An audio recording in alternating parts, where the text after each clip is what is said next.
Λέγομαι Κατερίνα, είμαι από τις εκδόσεις των συναδέλφων και σας καλωσορίζω στην εκδήλωση με φιλοξενούμενη την Ιρένε, συγγραφέα του φεμινιστικού τρόμου βιβλίου που έχουν βγάλει εκδόσεις των συναδέλφων. Ο τίτλος της συζήτησης, να το πούμε συζήτηση, θα είναι «Φεμινιστική βία, επανεξετάζοντας την αυτονομία του φεμινιστικού κινήματος». Ευχαριστούμε τη συντονίστρια Ζωή Κόκα και επιμελήτρια του βιβλίου, καθώς και τις διερμηνείς μας για την απόψινή εκδήλωση. Σας ευχαριστούμε όλα σας που ήρθατε στο Φεστιβάλ Σμήνος 2023. Ελπίζω να περάσετε όμορφα. Ευχαριστώ όλα σας. Merci beaucoup. Θα μας μιλήσει τώρα η Ιρένε.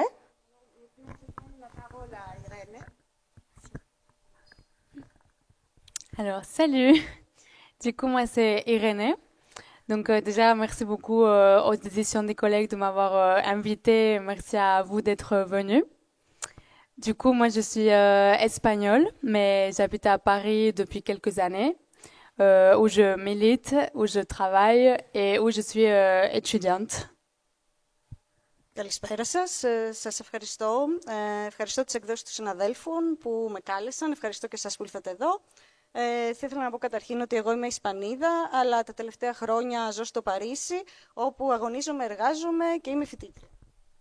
Alors, à Paris, je suis militante dans le mouvement féministe, notamment depuis presque un an dans l'Assemblée féministe Paris-Banlieue, une assemblée qui est en fait un cadre unitaire où militent des collectifs, mais aussi des individus, et on organise plusieurs choses à travers l'année, notamment la grève, etc. Et je milite aussi dans le cadre étudiant. J'en parlerai un peu plus après, parce que j'ai envie de parler d'un côté de mon travail d'écriture, mais aussi de mon activité militante, parce que moi, avant d'écrire, je milite. Λοιπόν, στο Παρίσι, όπου ζω, εκεί αγωνίζομαι στα πλαίσια ενός φεμινιστικού κινήματος που λέγεται Paris Banlieue. Εκεί συμμετέχουν και συλλογικότητες αλλά και άτομα και ασχολούμαστε με διάφορες δράσεις όπως να οργανώνουμε απεργίες κτλ. Και πρόκειται να σας μιλήσω πέρα από τη συγγραφική μου δραστηριότητα και για την αγωνιστική μου δραστηριότητα. Alors, je vais d'abord un peu présenter mon travail d'écriture, parce que c'est ce qu'on est venu faire ici principalement. Mais je voulais avant tout préciser que moi, je suis venue ici pour présenter mon travail, pour parler un peu de la situation politique et sociale en France, parce que ça me semble important, mais aussi pour apprendre. Parce que moi, je ne connais pas beaucoup la situation ici en Grèce ou concrètement à Athènes. Et j'aimerais apprendre de vous aussi, j'aimerais apprendre un peu du contexte, j'aimerais apprendre de vos modes de lutte et de résistance pour pouvoir aussi les partager à mon tour, à mon retour en France avec mes camarades. Θα σας παρουσιάσω καταρχήν το συγγραφικό μου έργο. Βέβαια, ήλθα εδώ για να μιλήσω πέραν από το συγγραφικό μου έργο και για την πολιτική κατάσταση στη Γαλλία και για να μάθω τι συμβαίνει εδώ, γιατί δεν ξέρω πώς έχει κατάσταση στην Αθήνα και στην Ελλάδα. Οπότε θα ήθελα να μάθω σε ποιο πλαίσιο υλοποιούνται οι αγώνες και οι αντιστάσεις για να τις μεταφέρω στη Γαλλία. Alors, la terreur féministe qu'on vient de publier en Grèce il y a quelques mois, je l'ai publié en France pour la première fois à la fin 2020. Donc c'est vrai que j'étais assez jeune quand je l'ai publié parce que j'avais je crois 21 ans, j'en ai 24 actuellement. Et en fait si je l'ai publié à ce moment-là, c'était dans un but totalement naïf. Moi j'étais déjà dans les mouvements sociaux et féministes en France et je me rendais compte que la question de la violence était une question dans le mouvement social, on va dire plus traditionnel, les mouvements de gauche, mais ça n'était pas une dans le mouvement féministe. Il y a toujours eu un débat à gauche de est-ce qu'on est pacifique ou pas, est-ce que la violence est légitime ou pas, mais ce n'était pas le cas dans le mouvement féministe, c'était un non-sujet, une non-question. Et moi, de manière très très naïve, j'ai juste voulu me demander pourquoi. Pourquoi on ne parle pas de violence? Λοιπόν, ο φεμινιστικός τρόμος εκδόθηκε στην Ελλάδα, όπως είπαμε, λίγους μήνες πριν, αλλά στη Γαλλία εκδόθηκε στα τέλη του 2020. Ήμουν αρκετά νέα όταν εκδόθηκε αυτό το βιβλίο, ήμουν 21 ετών και δραστηριοποιούμουν στα πλαίσια του γαλλικού φεμινιστικού κινήματος. Και τότε συνειδητοποίησα ότι στα κινήματα της αριστεράς γινόταν λόγος για βία, αλλά όχι για φεμινιστική βία. Και αναρωτήθηκα γιατί γίνεται πάντα ο λόγος για το αν είναι νόμιμη η άσκηση της βίας ή αν δεν είναι. Και αναρωτιόμουν επίσης γιατί δεν γίνεται λόγος για φεμινιστική βία. Un autre de mes points de départ sont plusieurs slogans qui sont très utilisés dans le féminisme français. Je ne sais pas si c'est le cas ici en Grèce aussi. Et c'est notamment la phrase « le féminisme est le mouvement le plus pacifique de l'histoire ». Et deuxièmement, la phrase « le féminisme n'a jamais tué personne, le machisme tue tous les jours ». Et en partant de là, j'ai voulu me demander « est-ce que ces phrases sont vraies ?» Parce que c'est des phrases qu'on entend très souvent, qu'on répète un peu à tout va, mais sans jamais vraiment questionner leur simple véracité. Notamment, est-ce que le féminisme a tué quelqu'un? Est-ce que le féminisme a déjà été violent? Το σημείο αναφοράς μου, το σημείο αφετηρίας μου, ήταν κάποια συνθήματα που ακούγονται στα πλαίσια του γαλλικού φεμινισμού. Δεν ξέρω αν τα γνωρίζετε. Ένα από αυτά τα συνθήματα είναι ότι ο φεμινισμός είναι το πιο ειρηνικό κίνημα που υπάρχει. Και ένα άλλο σύνθημα είναι ότι ο φεμινισμός δεν σκότωσε ποτέ κανένα, ενώ ο ματσισμός καθημερινά σκοτώνει. Επομένως, αναρωτήθηκα αν οι φράσεις αυτές είναι αληθινές. Και αν όντως πράγματι δεν έχει σκοτώσει ποτέ κανέναν ο φεμινισμός. Et en fait, en faisant des recherches très très simples, j'ai vite compris que non, c'était pas vrai. Déjà parce qu'il y a des cas célèbres de femmes qui ont tué. Notamment en France, il y a un cas très symbolique, celui de Jacqueline Sauvage, une femme qui en 2012 a tué son mari après 40 ans de violence. Et en fait, dans pas mal de pays, il y a des cas qui sont connus nationalement. Et en cherchant un peu, on peut en trouver d'autres de différentes natures, que ce soit des cas individuels de femmes qui ont tué pour se défendre, comme de cas collectifs et politiques de groupes féministes qui ont tué ou fait usage de la violence comme mode d'action militant. Έκανα επομένως μία έρευνα και κατάλαβα ότι δεν ήταν αλήθεια αυτή η φράση, ότι υπήρχαν γυναίκες που είχαν σκοτώσει. Υπήρχε το παράδειγμα μιας γυναίκας στη Γαλλία, η οποία το 2012 σκότωσε το σύζυγό της, αφού είχε δεχτεί βία φυσικά από αυτόν, και υπήρχαν και άλλες περιπτώσεις σε άλλες χώρες. Έκανα μια μικρή έρευνα και βρήκα και άλλες περιπτώσεις γυναικών που είχαν δράσει είτε ατομικά είτε συλλογικά, και μπορεί να είχαν δράσει και στα πλαίσια μιας αγωνιστικής δράσης. Donc forcément, une fois que j'ai fait ces constats qui n'ont rien de révolutionnaire en soi, la question c'était vraiment d'interroger pourquoi on n'en parle pas de ces femmes, pourquoi on ne parle pas de ces collectifs, et pourquoi il n'y a pas un débat au sein du mouvement féministe sur l'usage potentiel ou pas de la violence comme outil militant. Επομένως, αφού έκανα αυτή τη διαπίστωση, αναρωτήθηκα γιατί δεν γίνεται λόγος για τις γυναίκες αυτές είτε για αυτές τις συλλογικότητες, και γιατί δεν γίνεται λόγος για τη χρήση βίας ως εργαλείο αγώνα, φεμινιστικής βίας ως εργαλείο αγώνα. Du coup, en écrivant ce court essai qui fait un peu plus d'une centaine de pages, mon but c'était vraiment de mettre le sujet sur la table. C'était tout simplement de dire, sans autre prétention, de dire, voilà, en fait, les femmes violentes, ça existe et ça existait. Les femmes qui ont tué pour se défendre, ça existe et ça existait. Et des groupes féministes qui ont utilisé la violence comme outil, ça existe. Alors en fait, parlons-en collectivement, débattons-en. On a le droit de pas être d'accord, on a le droit d'avoir des avis différents, mais au moins faisons-en un sujet et interrogeons-le et créons un débat en fait qui puisse nous faire avancer collectivement.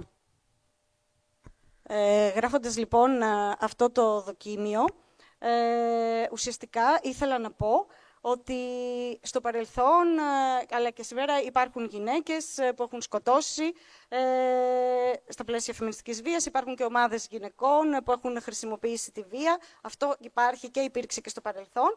Επομένως, ας μιλήσουμε συλλογικά για αυτό το θέμα και ας αναρωτηθούμε με ποιο τρόπο μπορούμε να προχωρήσουμε τη συζήτηση. Alors, Je pense que le fait qu'on n'en parle pas répond à plusieurs logiques. Déjà, la plus simple, c'est une tendance générale à l'invisibilisation des femmes, en histoire en général ou même dans la société contemporaine aussi. Mais je pense que plus particulièrement, le fait de ne pas parler des femmes qui ont été violentes ou qui sont violentes, c'est aussi parce que elles sont en quelque sorte dans une opposition avec ce que le rôle féminin traditionnel est censé représenter. Dans l'imaginaire collectif, les femmes sont censées être des êtres inoffensifs, passives, silencieuses, et qui, quand elles ont un problème, on est censé demander de l'aide à autrui. On est censé demander de la protection aux hommes, de la protection à la police. Mais en tout cas, on n'est pas censé pouvoir se défendre toute seule. On n'est pas censé avoir un potentiel d'action. On n'est pas censé être autonome, en fait, dans notre libération ou dans notre protection. Et je pense que dans l'imaginaire collectif, on n'a pas envie de savoir que, en fait, une autre réalité est possible, qu'une autre possibilité existe.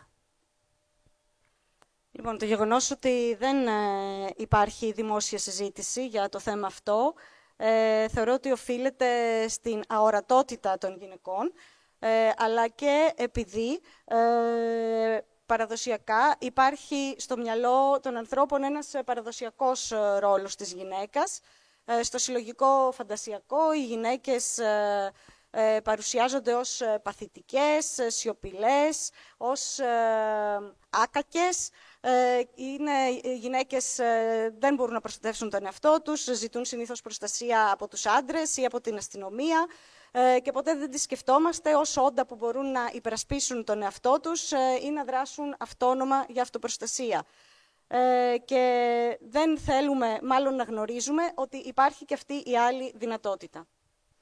Et il faut savoir que dans mon livre, je donne quelques exemples de femmes qui ont été violentes, une dizaine environ, mais c'est pas quelque chose d'exceptionnel en soi, ni au niveau de l'histoire, ni au niveau de territoire. Les femmes qui ont fait usage de la violence pour différents sujets, pour différentes causes, pour différentes raisons, ça existe depuis toujours en fait. Ce n'est absolument pas quelque chose d'exceptionnel ou de nouveau. Ce n'est pas une révélation.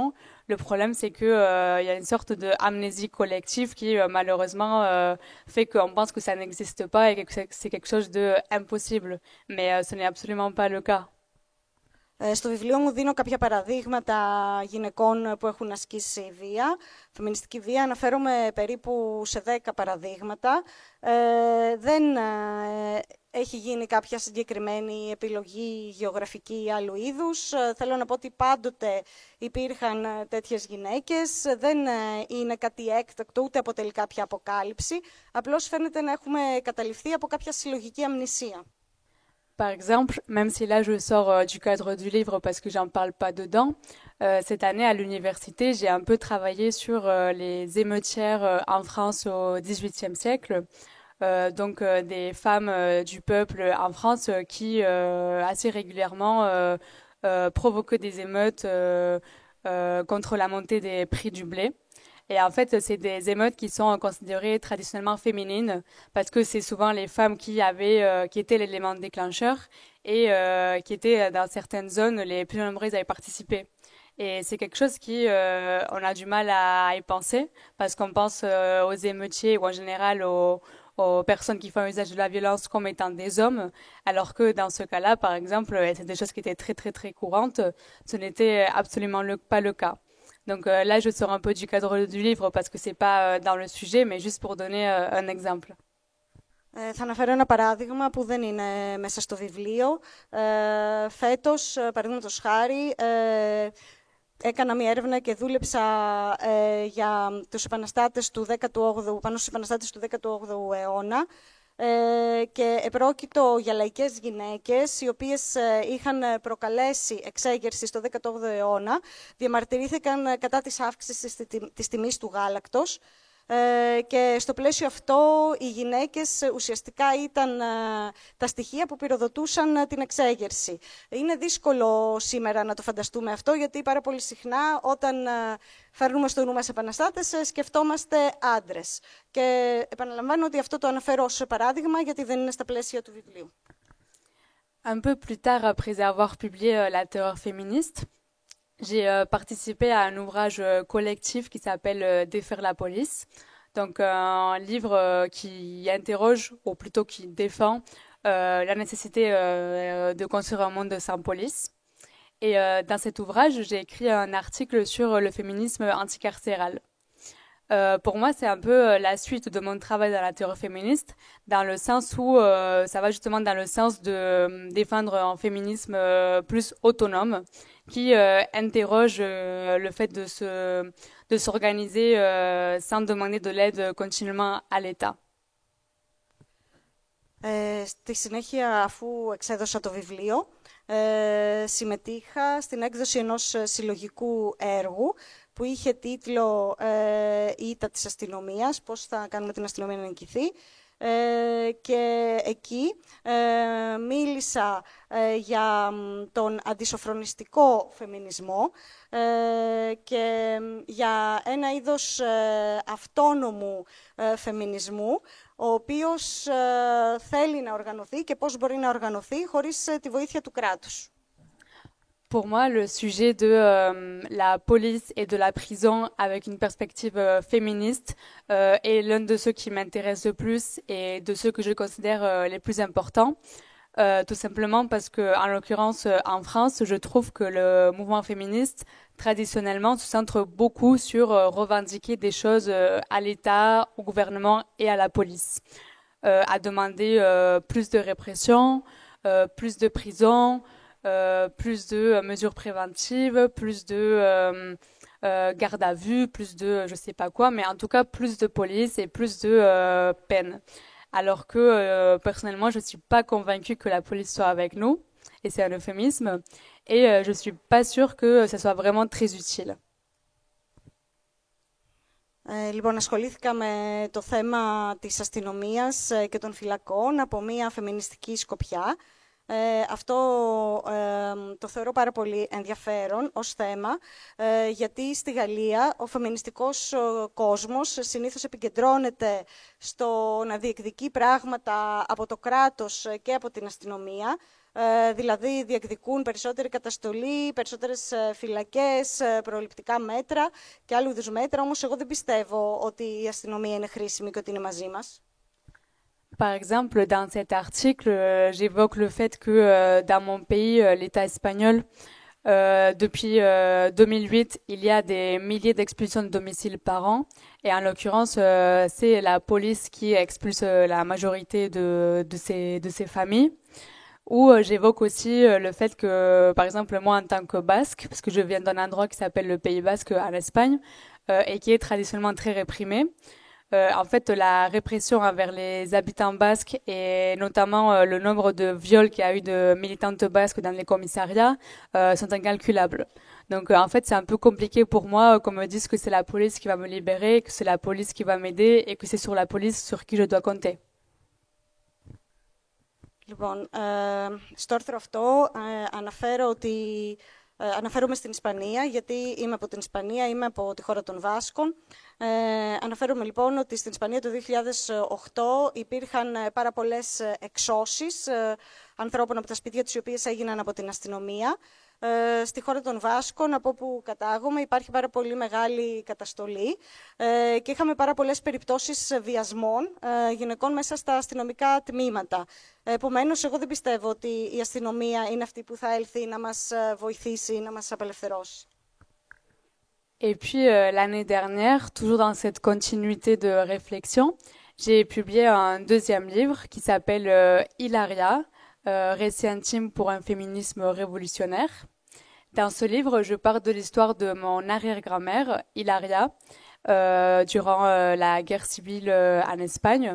Et à partir de là, je tire une théorie féministe qui est à la fois anticapitaliste, antifasciste, anticarcérale et anarchiste. Πέρσι εξέδωσα ένα ακόμη βιβλίο που λέγεται «Ηλάρεα» και εκεί μιλώ για τον επαναστατικό φεμινισμό. Πρόκειται για την ιστορία της προγιαγιάς μου στον εμφύλιο πόλεμο της Ισπανίας.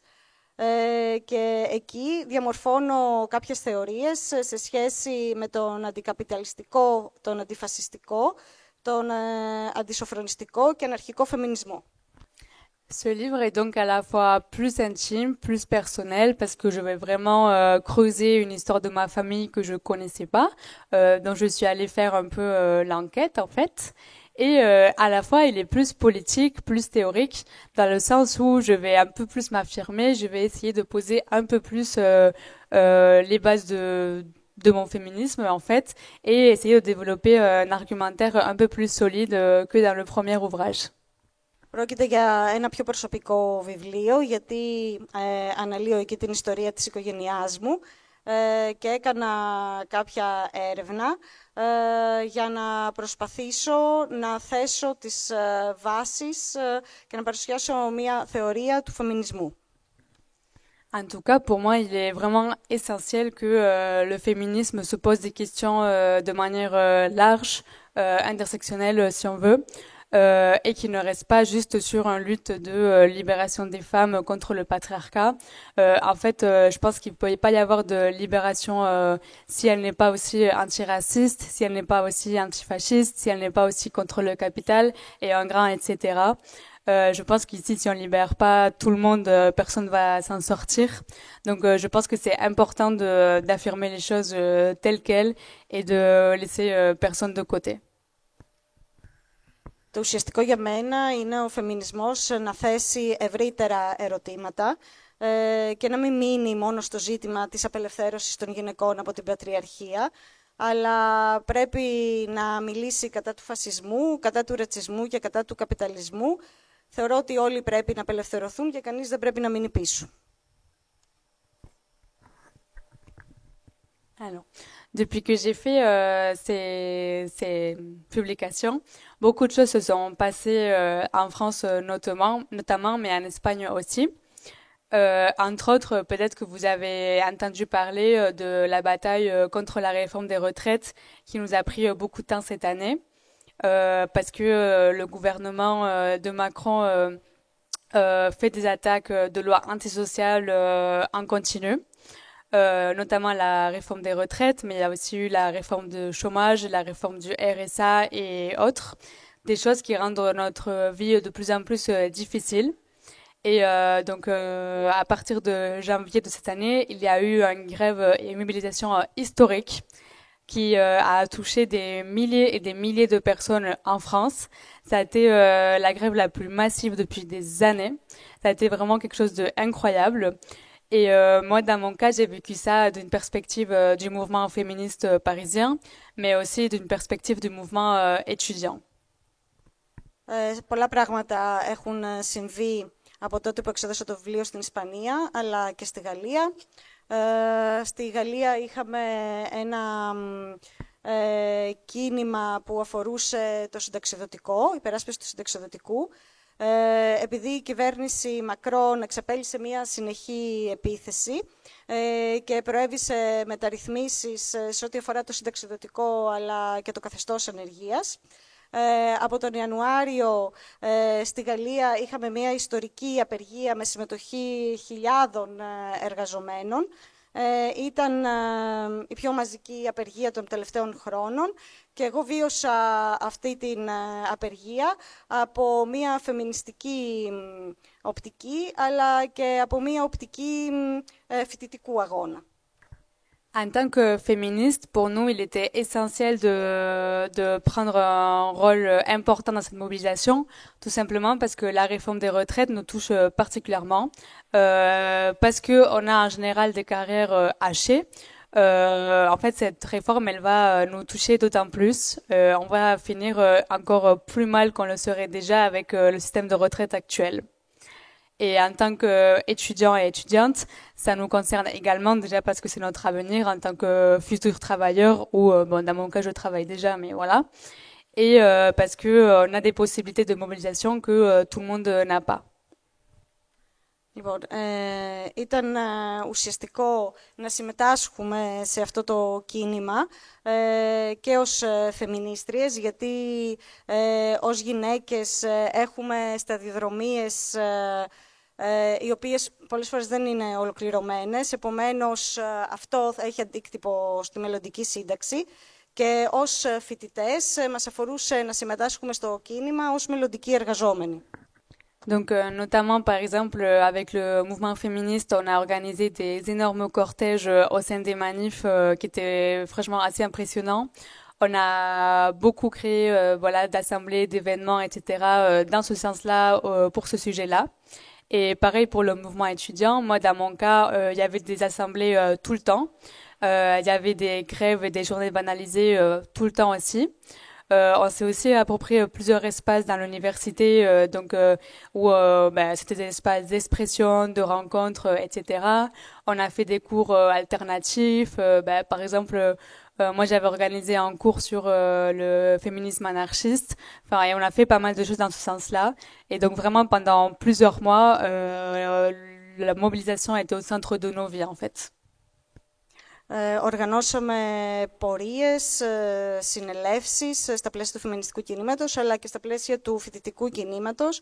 Επίσης, οργανώσαμε πολλές συνελεύσεις, κάναμε απεργίες, καταλάβαμε χώρους στο Πανεπιστήμιο που μετατράπησαν σε χώρους συναντήσεων και οργανώσαμε εναλλακτικά μαθήματα. Εγώ, παραδείγματος χάρη, έκανα ένα εναλλακτικό μάθημα για τον αναρχικό φεμινισμό.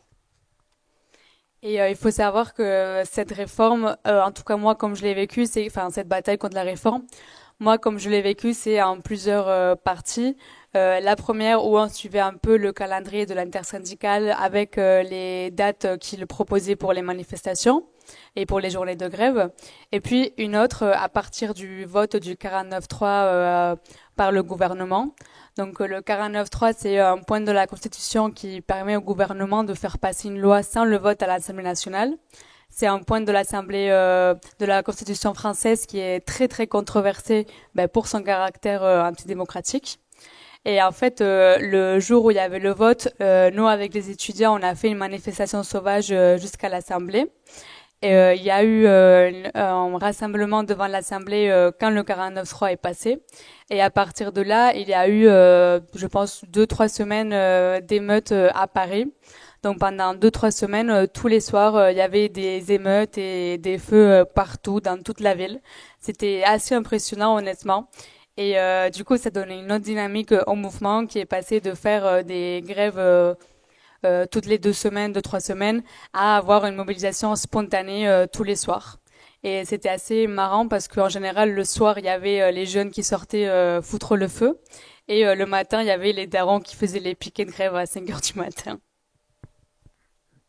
Λοιπόν, εγώ πώς βίωσα αυτόν τον αγώνα κατά της μεταρρύθμισης. Καταρχήν υπήρχε το ημερολόγιο των απεργιών που είχε οργανωθεί από τα συνδικάτα.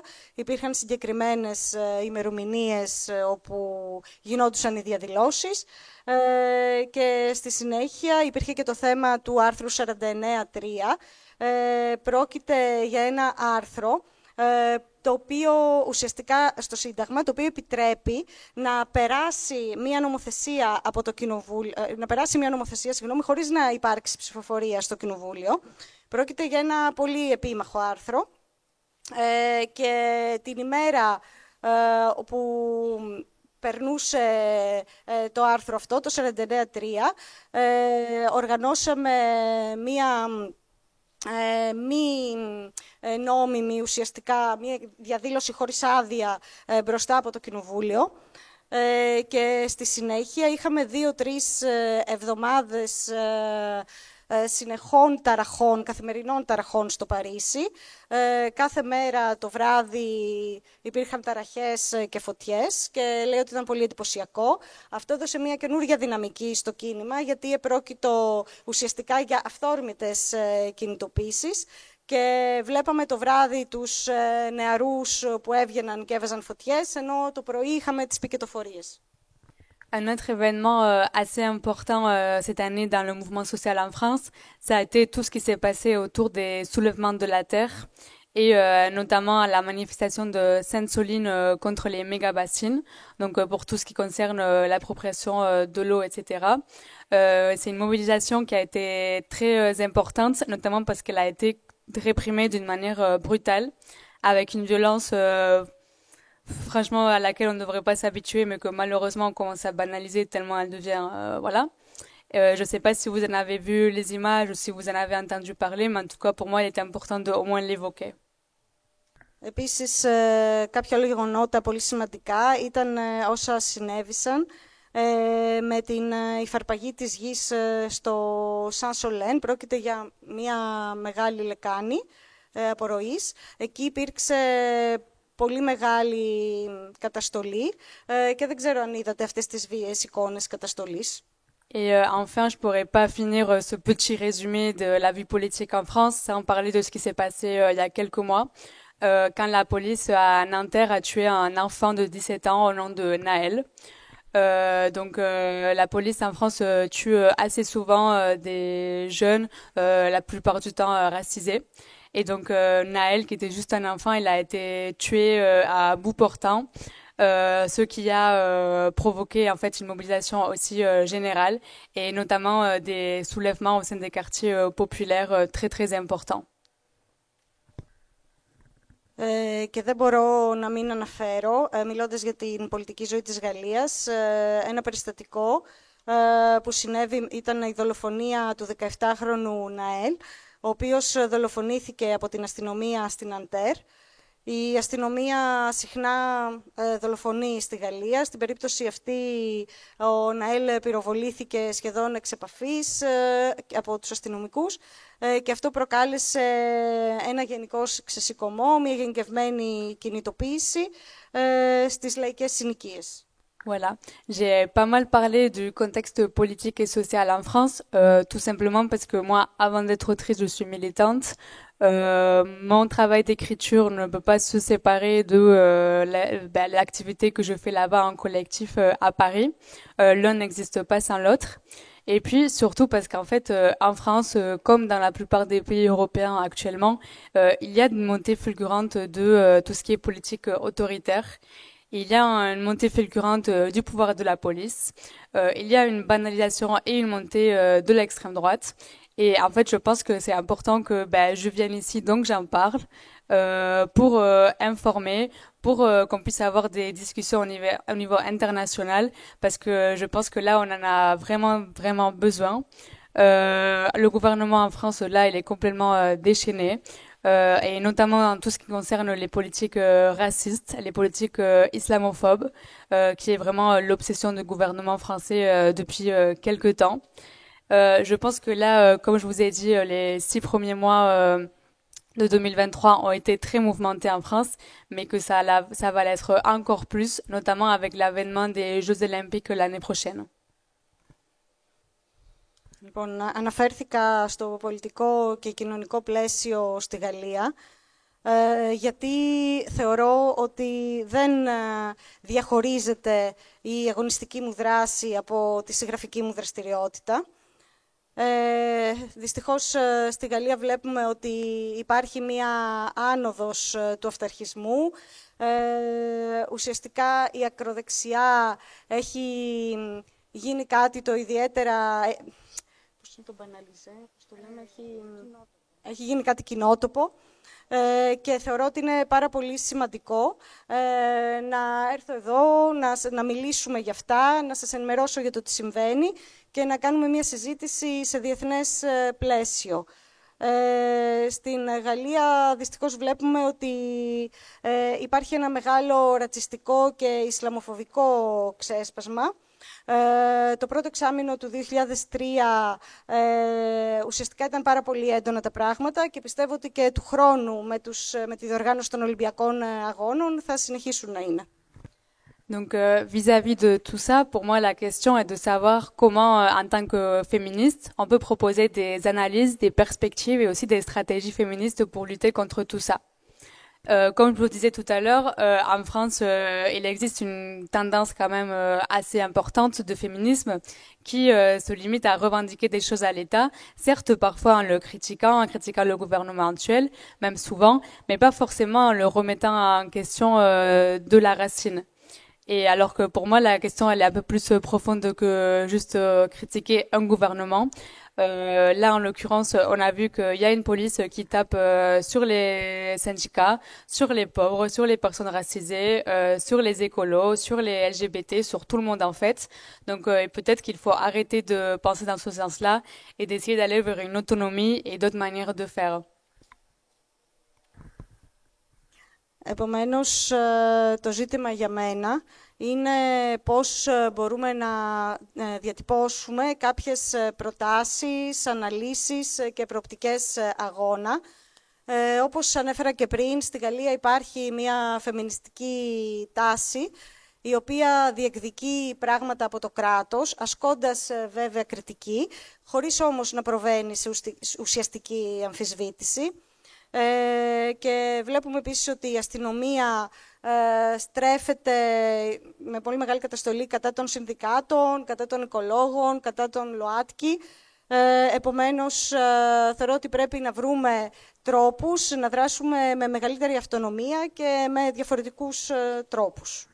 Bon, en tout cas, merci beaucoup de m'avoir écouté. Je pense que j'ai assez parlé. Moi là, je suis très chaude si vous voulez qu'on ouvre un peu la discussion et je suis très ouverte, que ce soit si vous avez des questions sur le livre, sur la situation en France ou même en Espagne, ou que ce soit si vous voulez me raconter comment se passent les choses ici, que ce soit le contexte ou vos modes d'action ici. Moi, je suis très ouverte à tout. Σας ευχαριστώ πάρα πολύ που με ακούσατε. Μπορούμε τώρα να ανοίξουμε τη συζήτηση. Μπορείτε, αν θέλετε, να κάνετε ερωτήσεις για το βιβλίο ή για την κατάσταση στη Γαλλία ή την Ισπανία, ή αν θέλετε μπορείτε να τοποθετηθείτε για το πώς έχουν εδώ τα πράγματα. Ευχαριστούμε πολύ Μαρία. Να ξεκινήσουμε την κουβέντα, αν θέλετε, για να έτσι εκμεταλλευτούμε όλο το χρόνο. Γιατί λίγο και η Ιρένε το ανέφερε, ήταν αρκετά μικρότερη, αρκετά μικρή όταν έγραψε το βιβλίο που έχει εκδοθεί τώρα στα ελληνικά και είναι στην πορεία εξέλιξής της. Οπότε κάπως τώρα είναι η στιγμή να το μοιραστούμε αυτό το πράγμα και κάπως να το συζητήσουμε. Αν θέλετε και να κάνουμε και αυτή την κουβέντα, ότι για το φεμινισμό στην Ελλάδα, τι σημαίνει ο συστημικός φεμινισμός, αν ο φεμινισμός δεν είναι αντιφασιστικός, είναι καν φεμινισμός. Ας συζητήσουμε. Θέλετε να ξεκινήσουμε? Alors, si vous voulez, on peut commencer à discuter de toutes ces questions après la présentation d'Irène.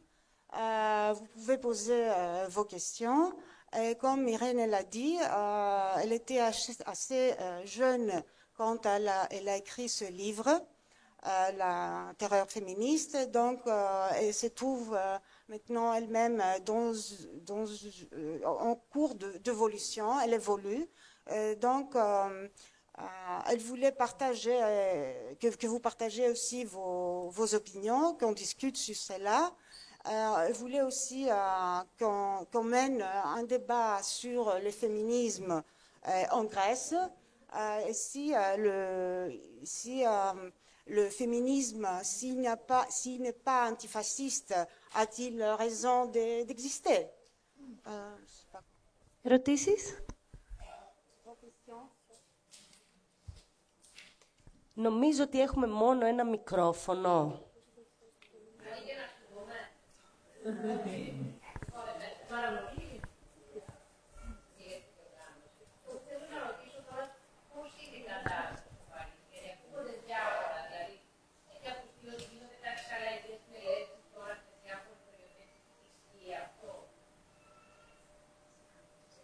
Ναι. Γίνονται λαϊκές συνελεύσεις.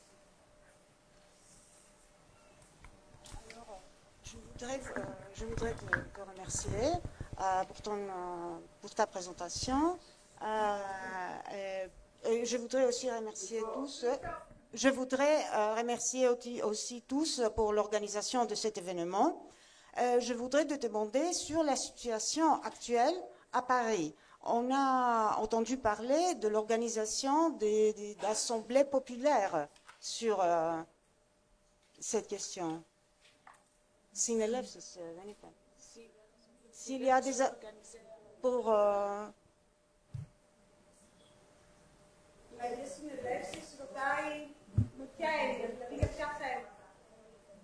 Τα θέματα που απασχολούν τώρα και την κάθε κατάσταση δεν είναι δηλαδή ότι η αστυνομία που κάνει παντού, οπότε εμείς πώς μπορούμε να τις αδούμε σε αυτήν την κατάσταση. Concernant la... Ελευθεριότητα θα έλεγα, ότι ζητούμε εμείς το χώρο μας απλά. Concernant la répression policière, dans quelle mesure on pourrait revendiquer un espace pour lutter pour notre cause? Oui, en soi, à Paris, bon, je parle surtout de Paris parce que moi j'habite là-bas, mais les assemblées sont quelque chose qui sont très utilisées, donc que ce soit pour des questions précises ou en général pour le mouvement féministe, pour le mouvement étudiant, pour le mouvement ouvrier, etc. Après, là, actuellement, j'avoue que les perspectives, elles sont un peu pessimistes vu qu'on se fait taper de tous les côtés. Donc, je n'ai pas vraiment de réponse pour dire quelle perspective on peut avoir. Je ne sais pas si des camarades français veulent avoir des réponses un peu plus intéressantes. Mais là, j'avoue que tout de suite, j'ai pas de réponse concrète parce que les perspectives, elles sont pas folles. Θα μιλήσω για το Παρίσι, όπου ζω, γιατί γνωρίζω καλύτερα. Οι γενικές συνελεύσεις γίνονται για να συζητηθούν ζητήματα που αφορούν το εργατικό, το φοιτητικό ή το φεμινιστικό κίνημα και τα σχετικά ζητήματα. Βέβαια, δυστυχώς οι προοπτικές δεν είναι ιδιαίτερα ευίωνες αυτή τη στιγμή, επομένως δεν έχω πολύ συγκεκριμένη απάντηση να δώσω σε σχέση με τις προοπτικές.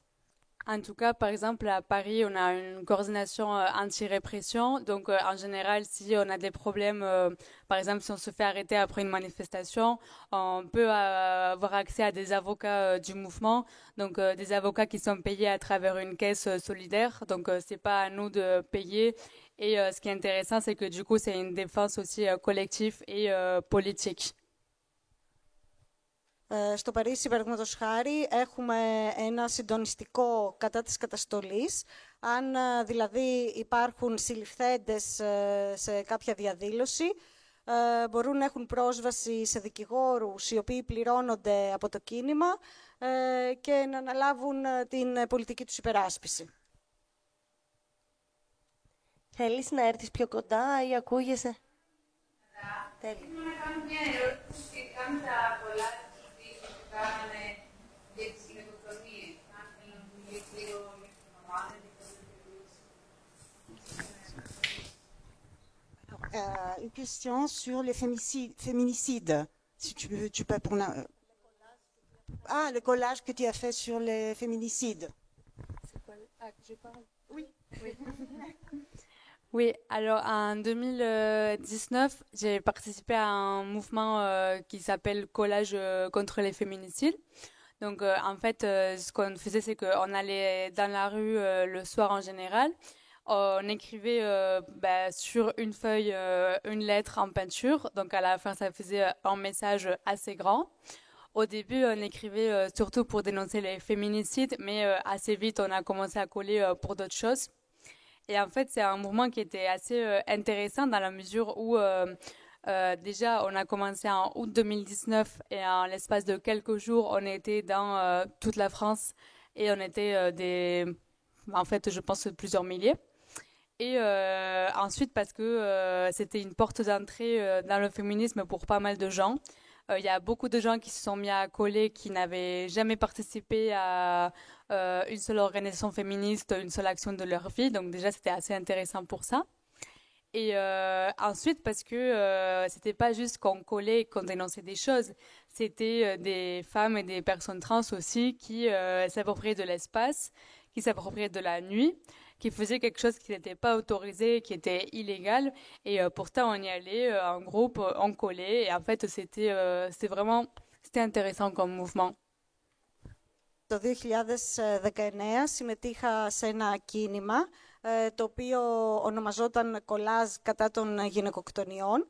Ουσιαστικά βγαίναμε στο δρόμο, κυρίως το βράδυ, και στην αρχή γράφαμε σε ένα τεράστιο φύλλο γράμματα για να καταγγείλουμε τις γυναικοκτονίες. Επρόκειτο για μεγάλα μηνύματα δηλαδή. Και μέσα σε λίγες μέρες αυτό επεκτάθηκε σε όλη τη Γαλλία και αποτέλεσε το κίνημα αυτό και ένα τρόπο για πάρα πολύ κόσμο να ασχοληθεί με το φεμινιστικό ζήτημα. Δηλαδή έρχονταν πάρα πολλοί άνθρωποι και συμμετείχαν σε αυτά τα κολάζ, οι οποίοι δεν ήταν στο παρελθόν σε κάποιο φεμινιστικό κίνημα ή σε κάποια φεμινιστική ομάδα. Και ήταν πάρα πολύ σημαντικό ότι πέρα από γυναίκες συμμετείχαν και τρανς, οι οποίες ουσιαστικά οικειοποιούνταν το χώρο και έκαναν παράνομες πράξεις. Je voudrais vous demander comment pourrait-on se défendre, se protéger contre la violence conjugale et comment éviter les féminicides, le harcèlement au milieu scolaire, au milieu professionnel, en famille, sans avoir recours, comme j'avais dit, à l'égard, à la police. Il y avait eu en Grèce, et il y en a des viols, on le connaissait, ça vient de police. Il y a eu des policiers qui étaient coupables, qui n'ont pas été punis, on a juste une jeune fille de 19 ans, on a culpabilisé la jeune fille, oui, ça c'était. Et il y a de féminicides très nombreuses,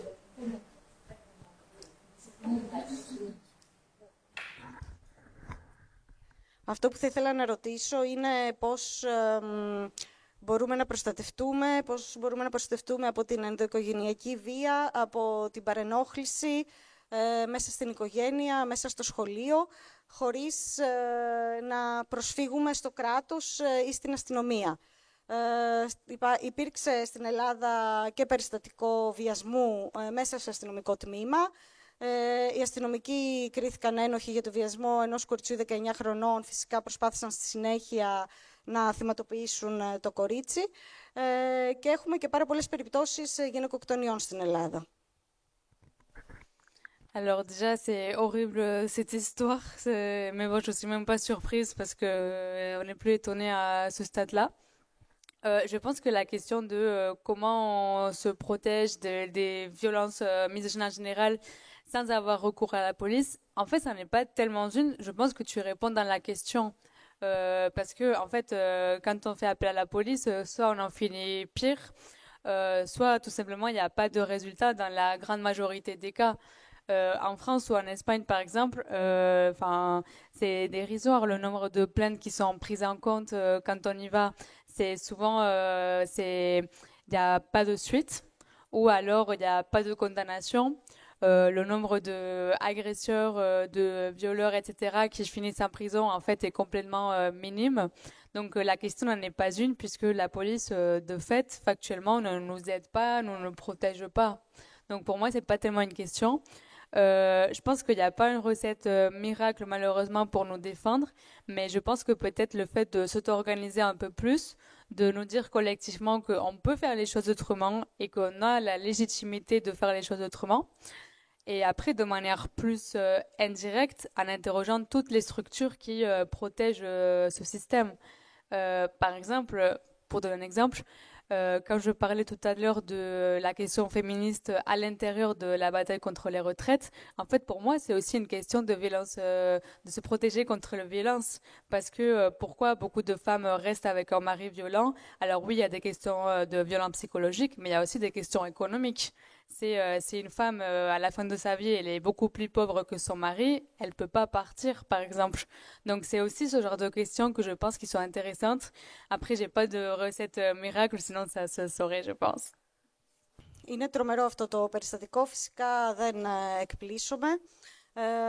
Τώρα για το πώς μπορούμε να προστατευτούμε, ουσιαστικά Εσύ η ίδια έδωσες την απάντηση κατά κάποιο τρόπο. Όταν κάποιος προσφεύγει στην αστυνομία, είτε η κατάσταση γίνεται χειρότερη, είτε δεν υπάρχουν καθόλου αποτελέσματα. Στη Γαλλία και στην Ισπανία, παραδείγματος χάρη, δεν λαμβάνουν υπόψη τις καταγγελίες και τις μηνύσεις που γίνονται. Η αστυνομία δεν τις λαμβάνει υπόψη.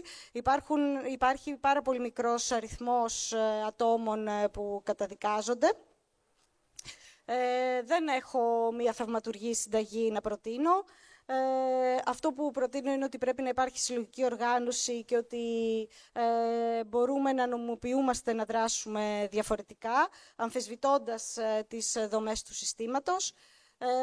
Και αναφέρθηκα, παραδείγματος χάρη, και στο συνταξιδοτικό στη Γαλλία πριν. Θεωρώ, παραδείγματος χάρη, ότι αυτό συνδέεται, αυτή η μάχη που δόθηκε εκεί, με το ζήτημα ότι γιατί πολλές γυναίκες μένουν με ένα βίο άντρα και δεν μπορούν να φύγουν. Στην περίπτωση αυτή, αυτό μπορεί να συμβαίνει γιατί υπάρχουν και οικονομικοί λόγοι, γιατί δεν υπάρχει οικονομική ανεξαρτησία ώστε να μπορούν να φύγουν οι γυναίκες. Επομένως, όλα αυτά είναι αλληλένδετα και, όπως είπα και πριν, δεν έχω μία μαγική συνταγή. Et par exemple, l'autre jour, j'ai vu un tweet d'une chanteuse française qui est harcelée massivement sur les réseaux sociaux, qui disait qu'il y a un mec qui la menace de mort régulièrement de manière très explicite et très concrète, qu'elle a trouvé son adresse et son nom, qu'elle a porté plainte plusieurs fois et que pourtant la police fait rien. Et en fait, moi, ça m'a brisé le cœur. Bon, que la police fasse rien, ça surprend personne. Mais de nous dire, en fait, tu as son nom, tu as son adresse, mais tu vas quand même rien faire et tu te dis pas à un moment, peut-être qu'on a le moyen d'action de faire quelque chose. On va quand même rien faire parce que la police, c'est la seule chose qu'on nous a donnée comme option pour nous protéger. Θα αναφέρω την περίπτωση μιας τραγουδίστριας, η οποία είναι αρκετά γνωστή και στα κοινωνικά δίκτυα. Δήλωσε ότι δέχεται απειλές θανάτου. Βρήκε ποιος είναι ο άνθρωπος αυτός, βρήκε τη διεύθυνσή του και το όνομά του και πήγε στην αστυνομία, αλλά η αστυνομία δεν κάνει τίποτα. Επομένως, εγώ αναρωτιέμαι στην περίπτωση αυτή που η αστυνομία δεν κάνει τίποτα, μήπως μπορούμε να βρούμε κάποιους άλλους τρόπους να αντιδράσουμε. Θα ήθελα να ρωτήσω την Ιρένε τι απήχηση έχουν οι φεμινιστικές πρακτικές στα λαϊκότερα στρώματα της Γαλλίας, τα γυναικεία, στις εργάτριες, στις νοικοκυρές, στις μεγαλύτερες ηλικίες, και κατά πόσο όλες αυτές οι γυναίκες συμμετέχουν και στις κινητοποιήσεις και γενικότερα. Ευχαριστώ. Alors, je voudrais demander à Irénée sur l'écho quand ces mouvements, les pratiques féministes en France, s'il y a, c'est-à-dire une participation de la part des couches sociales populaires comme les ouvrières, comme les femmes qui ne travaillent pas et qui s'occupent du ménage, comme les personnes les plus âgées. Dans quelle mesure ces personnes participent et s'intéressent aux pratiques féministes. C'est ça, pas d'autre, oui, c'est ça. Et si ces femmes participent aussi aux différentes mobilisations. Alors, c'est une très bonne question. Je pense que ça dépend des moments et ça dépend aussi des lieux. Je sais, par exemple, il existe différents collectifs qui vont plus toucher les femmes des quartiers populaires, les femmes racisées, les femmes trans, etc. Ou des collectifs qui mobilisent plutôt les femmes plus âgées, plutôt les femmes jeunes. Après, par contre, moi, ce que je constate et ce que j'aimerais changer, ou en tout cas ce qu'on essaye, c'est qu'il y a parfois peu de mélange selon les situations. Ou en tout cas, selon des contextes précis, on va réussir à s'unir plus ou moins. Mais en termes généraux, ça reste assez par secteur et je trouve personnellement que c'est bien dommage. Mais en tout cas, oui, il y a des, on va dire, des collectifs féministes qui vont concerner des personnes de différentes couches de la société. Εξαρτάται από τον τόπο και τον χρόνο. Υπάρχουν κάποιες φεμινιστικές συλλογικότητες που έρχονται σε μεγαλύτερη επαφή και αφορούν γυναίκες σε λαϊκά στρώματα ή τις πιο ηλικιωμένες γυναίκες ή τις τρανς γυναίκες. Εγώ βέβαια έχω διαπιστώσει ότι υπάρχει κατακαιρματισμός και παρόλο που υπάρχουν αυτές τις συλλογικότητες, ουσιαστικά δεν, από ό,τι κατάλαβα δεν γίνεται πολύ μεγάλη μίξη, πώς να το πω. Ήθελα να ρωτήσω το αραβικό-γαλλικό στοιχείο φεμινιστικό γυναικείο στο Παρίσι, στο κίνημα το φεμινιστικό, πόσο ενεργό, πόσο ορατότητα έχει, τι διεκδικήσεις υπάρχουν εκεί που είτε διαφέρουν είτε είναι όμοιες με το κίνημα γενικότερα και εάν δεν είναι ενεργό και δραστήριο, γιατί δεν είναι. Μιλάμε για τις αυξημένες, όπως είπατε, ισλαμοφοβικές ρητορικές και πρακτικές του Μακρόν, ανεξέλεκτες καταστάσεις, απελάσεις Γάλλων σε ομάδες εθνικές που φοράνε φανέλες που είναι allies great. Οπότε, λίγο για αν μπορούμε αυτό το στοιχείο, το φεμινιστικό, από την όψη την αραβική γυναικών, αραβίδων, συγγνώμη, στο Παρίσι. Alors, je voudrais vous poser une question sur la visibilité du féminisme des femmes arabes, d'origine arabe, aussi sur leurs revendications. Comme vous avez parlé de la politique de Macron et des expulsions et de tout ça. Alors, il existe plusieurs collectifs ou plusieurs penseuses, militants un peu connus, féministes d'origine arabe en France qui sont très importants et que personnellement j'admire beaucoup. Et notamment, en ce moment, il y a une question qui est très importante en France parce que le gouvernement vient d'interdire aux jeunes lycéennes le port de l'abaya à l'école. Donc, les lycéennes, elles n'ont plus le droit de porter l'abaya. Elles se font interdire d'accès à l'école si elles portent ça, tout simplement pour une mesure islamophobe et raciste. Et du coup, en ce moment, on parle beaucoup de ça parce que c'est une mesure qui est islamophobe et qui est aussi sexiste, tout simplement. Après, je pense que en général, comme toutes les femmes qui sont minorisées, les femmes arabes, elles sont plus invisibilisées que les femmes blanches, que les femmes cis, que les femmes d'origine bourgeoise, etc. Mais je pense que, en tout cas, moi, j'essaie de participer à un féminisme où on essaye de prendre en compte toutes ces voix-là. Je pense notamment, par exemple, à Fatima Wassak ou à Kautar Archi, qui sont des femmes que moi, personnellement, j'admire beaucoup, qui sont brillantissimes et qui, je pense, elles font un travail exceptionnel. Il y a aussi des collectifs comme l'Alab, qui est un collectif de femmes musulmanes, qui, pareil, font un travail très intéressant. Donc voilà, en tout cas, elles existent. Nous, on essaie de travailler avec elles le maximum qu'on puisse, mais je pense qu'en effet, il y a un problème de visibilisation qui persiste. Υπάρχουν συλλογικότητες όπου συμμετέχουν γυναίκες αραβικής καταγωγής. Υπάρχουν και αγωνίστριες αραβικής καταγωγής που έχουν πολύ σημαντική δράση. Αυτή τη στιγμή έχουμε ένα καυτό θέμα στη Γαλλία, καθώς η κυβέρνηση έχει απαγορεύσει στα κορίτσια, στις μαθήτριες, να φοράνε την αμπάγια στο σχολείο. Και αν φοράνε αυτό το ένδυμα, τότε δεν έχουν πρόσβαση οι μαθήτριες στο σχολείο. Πρόκειται για ένα μέτρο που συζητείται πολύ γιατί είναι σεξιστικό. Πιστεύω ότι οι γυναίκες αραβικής καταγωγής έχουν μικρότερη ορατότητα από ότι οι cis γυναίκες.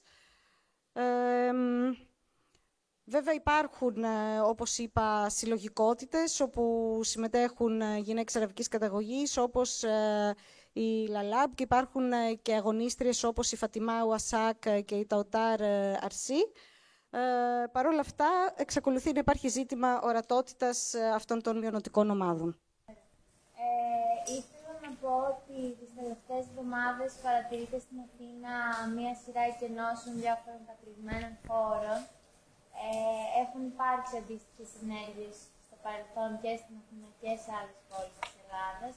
Απλά τώρα ίσως είναι λίγο πιο στοιχευμένες λόγω αυτού του αστικού εξεγερισμού της Αθήνας, αφορά το γεγονός ότι γεμίζει Airbnb και γενικότερα δείχνει ότι κάποια άτομα χωράνε στην Αθήνα και κάποια άλλα όχι απλά δεν χωράνε, αλλά δεν πρέπει καν να υφίσταται, πράγμα που φαίνεται με διάφορες πολιτικές που έχει το κράτος. Ήθελα να ρωτήσω ποια είναι η κατάσταση με τους κατοικημένους χώρους, αν υπάρχουν μερικά, και πώς λειτουργούν και δραστηριοποιούνται στο Παρίσι που μένεις, αλλά και αν ξέρεις και σε άλλες περιοχές της Γαλλίας. Alors, je voudrais te demander, je voudrais d'abord dire que la dernière semaine à Athènes et aussi dans d'autres régions de la Grèce, on a eu une série d'évictions des squats, des espaces occupés. C'est une pratique habituelle en Grèce, mais notamment ces derniers temps, ces actions, ces pratiques sont plus ciblées. C'est dans le cadre de la gentrification de la ville d'Athènes et de cette augmentation des Airbnb. Et donc, c'est vraiment une pratique de l'État en Grèce. Je voudrais te demander quelle est la situation en France concernant ce sujet. Alors, en France, c'est très difficile de tenir un squat sur le long terme parce que c'est aussi extrêmement ciblé par le gouvernement. Il y a eu d'ailleurs récemment des nouvelles lois anti-squat. Par exemple, là, il y avait un squat jusqu'à récemment à Montreuil, à côté de Paris. Donc, ça s'appelait la Baudrière. C'était un squat anarcha-féministe, très LGBT, qui a duré, je sais pas, une dizaine de mois peut-être. Et là, ça a été expulsé il y a 2 semaines de manière très, très violente.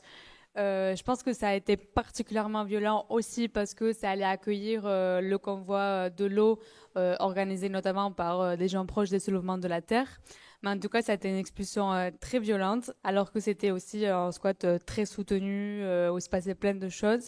Mais en France, il est très compliqué de tenir des squats sur le long terme, c'est quasi impossible. Après, en général, on essaie d'en rouvrir ensuite, mais c'est très compliqué. Είναι δύσκολο να κρατήσεις μια κατάληψη μακροπρόθεσμα στη Γαλλία, γιατί βρίσκονται στο στόχαστρο της κυβέρνησης. Μάλιστα πρόσφατα ψηφίστηκε και ένας νέος νόμος κατά των καταλήψεων. Πρόσφατα είχαμε την εκένωση μιας κατάληψης στο Μοντρέγι, που είναι έξω από το Παρίσι, η οποία λεγόταν La Baudrière. Ήταν μια αναρχοφεμινιστική ΛΟΑΤΚΙ κατάληψη, κράτησε 10 μήνες, αλλά έτυχε βίαιης εκένωσης. Και θεωρεί ότι αυτό συνέβη και επειδή φιλοξενούσε και κάποιους ανθρώπους που συμμετείχαν στο κίνημα με το νερό και την περάσπιση της γης. Είναι πάρα πολύ δύσκολο λοιπόν να κρατηθούν οι καταλήψεις στη Γαλλία. Φυσικά προσπαθούμε να τις ξανανοίξουμε, αλλά υπάρχει μεγάλη δυσκολία. Και έτσι έχουμε χρόνο για μία ακόμα ερώτηση, να κλείσουμε σιγά σιγά. Ναι. Ήθελα περισσότερο να μας πει, ποια είναι η τοποθέτηση των ριζοσπαστικών φεμινιστικών συλλογικών στην Γαλλία και η δική της γνώμη σε σχέση με το ζήτημα της μαντήλας και της σοκάρια που διαπερνά τέλος πάντων φαντάζομαι ερωτήματα πολιτικής δράσης και συγκρότησης και πιο διαφορετικά. Ναι, γιατί ήδη αναφέρθηκε και στην Ισλαμοφοβία ως βασικό κομμάτι σε σχέση με το φεμινισμό, βέβαια. Alors, ma question porte sur la dernière discussion qu'on a eue sur le port d'Abaya, sur le port aussi de... Oh, je ne me rappelle pas le nom de... Le voile, merci. Quelle est la position des collectifs radicaux à cet égard? Quelle est leur position? Féministe.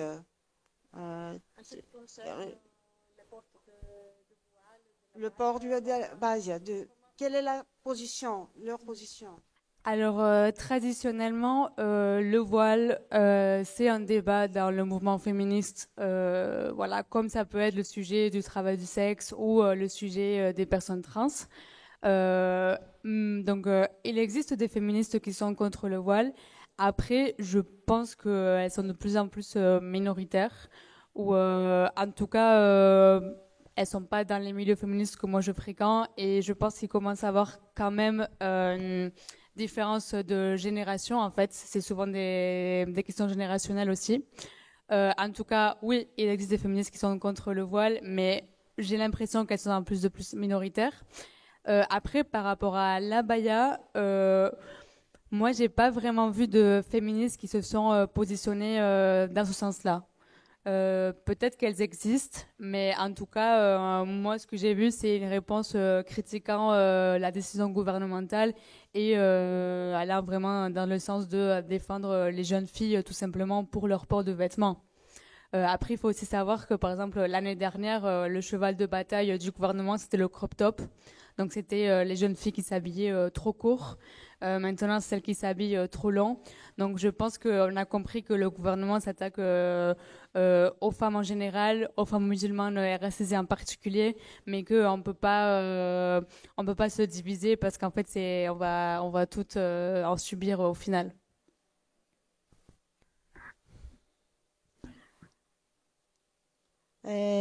Το θέμα της μαντήλας είναι παραδοσιακά ένα θέμα συζήτησης στο φεμινισμό, όπως είναι και το θέμα των τρανς ή των σεξεργατριών. Υπάρχουν φεμινίστριες που είναι κατά της μαντήλας, όμως είναι μειοψηφία και τουλάχιστον δεν υπάρχουν στο χώρο όπου εγώ κινούμαι. Βλέπω πάντως ότι αρχίζει και υπάρχει μία διαφοροποίηση μεταξύ των γενεών. Τώρα, σε σχέση με την αμπάγια, ουσιαστικά από τις φεμινίστριες ασκείται κριτική κατά της κυβέρνησης, υπερασπίζουν την δυνατότητα των κοριτσιών να επιλέξουν τι θα φοράνε. Πέρσι υπήρξε μία συζήτηση σε σχέση με το crop top, και βλέπουμε ότι γενικώς υπάρχει επίθεση κατά των μουσουλμάνων γυναικών, αλλά θεωρώ ότι πρέπει όλα αυτά τα ζητήματα να τα αντιμετωπίζουμε όλες μαζί και να μην υπάρχει διαίρεση. Après, par exemple, c'est plus sur la question de l'abaya parce que c'était il y a quelques mois.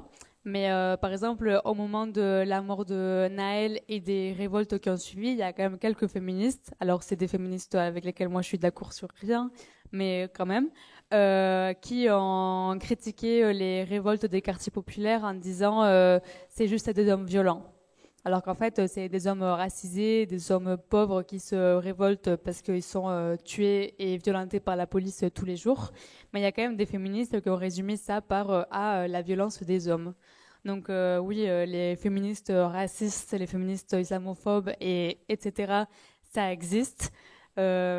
J'ai envie de croire qu'elles vont être de moins en moins dans l'avenir, mais oui, elles existent et c'est un problème et je pense qu'il faut le dire et il faut se positionner radicalement contre.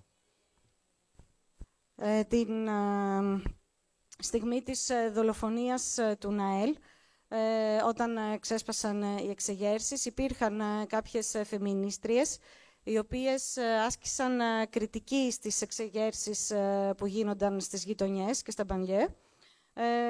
Έλεγαν ότι απλώς πρόκειται για βία που ασκείται από άνδρες. Έτσι παρουσίαζαν δηλαδή αυτές τις εξεγέρσεις. Επομένως βλέπουμε ότι υπάρχουν φεμινίστριες που είναι και ρατσίστριες και ισλαμοφοβικές. Αυτό είναι πρόβλημα. Θα πρέπει να μιλάμε γι' αυτό, να το καταγγέλουμε και να λαμβάνουμε θέση.